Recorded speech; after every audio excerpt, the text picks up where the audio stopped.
My friends, what I'm going to show you today isn't in the newspapers and certainly isn't part of the official script of the window-dressing diplomats who try to sell us the illusion of stability that doesn't exist.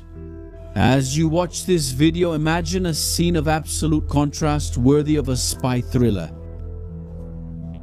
In Beijing, Donald Trump and Xi Jinping are sitting face to face. They smile for the cameras, shake hands firmly, and publicly agree that the Strait of Hormuz must remain open and that Iran must never have a nuclear weapon. It seems like the beginning of an era of peace, a triumph of personal diplomacy. But physical reality and intelligence signals don't care about rehearsed smiles. While the flashes were going off in China exactly 60 years ago, 31 kilometers north of Fujairah in the Gulf of Oman, the atmosphere was one of sinister calm. The radio silence was absolute. At the exact moment when an agreement was announced and toasts were being raised, the transponder of a ship called Roshuan simply disappeared from the map. It wasn't a random technical failure, it was a deliberate strategic anomaly. The calculated move in the shadows of the board, which happens when a floating arsenal packed with cutting-edge Chinese technology is stolen without a single shot being fired, without a cry for help or a warning signal. While the world celebrated solidarity in Beijing, the Pentagon detected movement that would change the course of this war. The board didn't flip, my friends. It was set on fire from the rear while the hosts were toasting over dinner. This is the code of the new war. What you see on the surface is just a distraction from what's being delivered in the darkness. Now subscribe to the channel, turn on the notification bell, and leave a like. We are going to decode what they try to hide from you under the convenient cover of a maritime incident. The Roshuan is not an ordinary cargo ship carrying containers of electronics or clothes. It is what we call a floating armory, a floating arsenal. For those who are not in the defense sector, these ships are veritable supermarkets of war permanently stationed in international waters to avoid the strict gun possession laws on land. It's where mercenaries, maritime security companies, and now we know foreign powers stockpile their firepower. But this Honduran flagged ship operated by Chinese interests was carrying something much more lethal than rifles. What was in that toy store that Iran just got handed on a silver platter? We're talking about precision optics, advanced reconnaissance drones, and the most critical and dangerous point, advanced electro-optical seekers for surface missiles. Pay attention to this because this is where the danger becomes real for the American pilot patrolling the Gulf. These state-of-the-art Chinese sensors don't just track the engine's raw heat signature. They recognize the shape and thermal image of the aircraft. In practice, this means that these stolen missiles can completely ignore the flares and traditional electronic countermeasures of American fighter jets.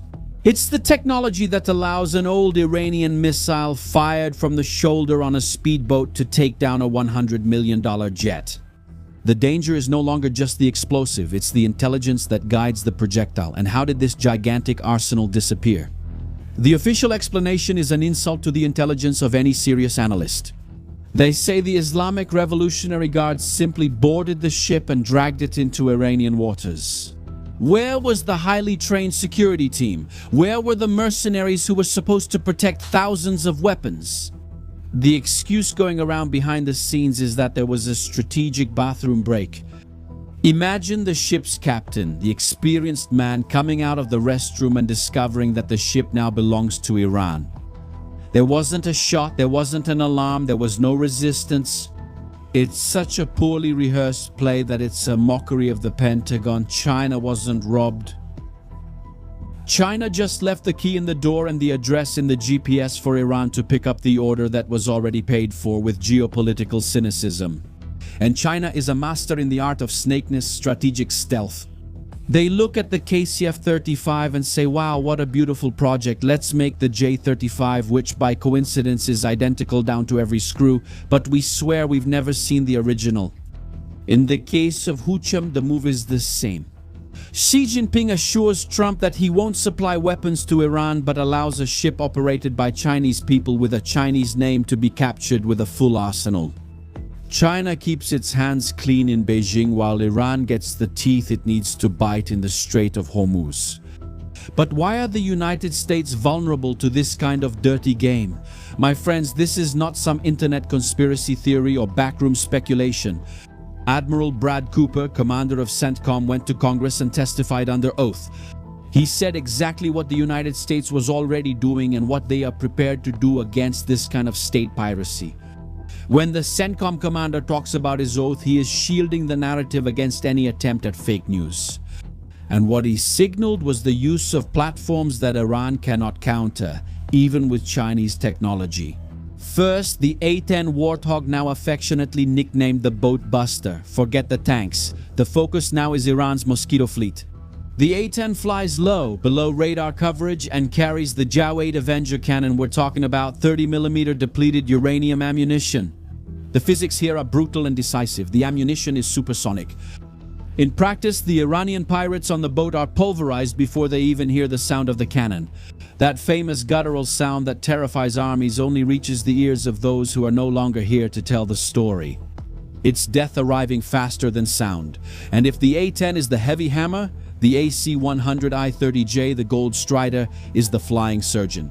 It uses the pylon turn, a maneuver where the plane tilts and circles around a fixed point, maintaining constant and uninterrupted fire with a 105mm cannon. The crew has infrared sensors so powerful that the weapons officer can see the heat from the ember of an Iranian pirate's cigarette from 10,000 feet up. And in total darkness. There's nowhere to hide in the ocean. If Iran tries to use this new Chinese arsenal to harass the fleet, the Gold Strider will turn the Gulf into a steel graveyard in a matter of minutes. It's cutting-edge American technology against Beijing-funded audacity. And while the Gulf boils, the rest of the world gives clear signs that the chaos is coordinated.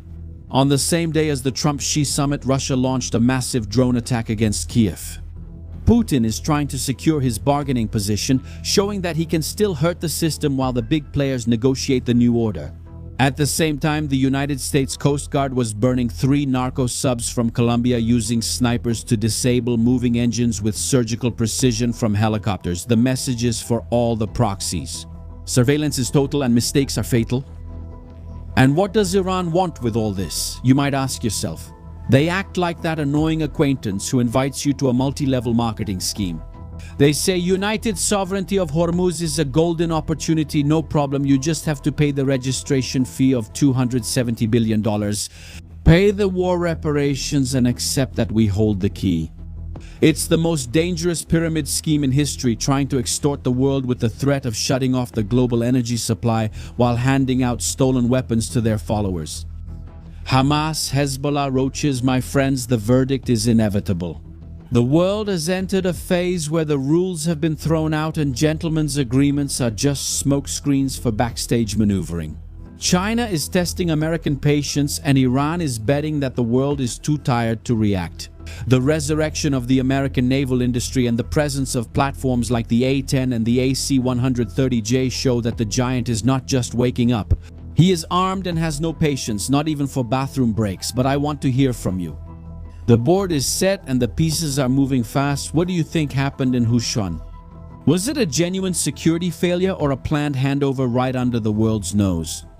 Leave your comment with just one word: betrayal or failure. I read each one to adjust our ability to fight terror. Intelligence. What we discuss here is just the tip of the iceberg. If you want to continue this topic in even more depth and access in-depth analyses that we can't talk about openly here because of censorship and since we're on someone else's platform, come to our intelligence bunker. QR code on the screen, link in the description and in the first pinned comment. There are already more than 3,000 elite analysts who fund our work and don't accept the wallpaper as truth. And we also created a channel about series and movies with wonderful tips for you to enjoy with your family.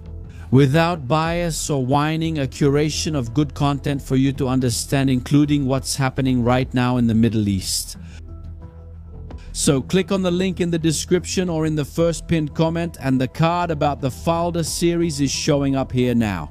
Yes, my friends, Israel's intelligence service is embedded among the terrorists.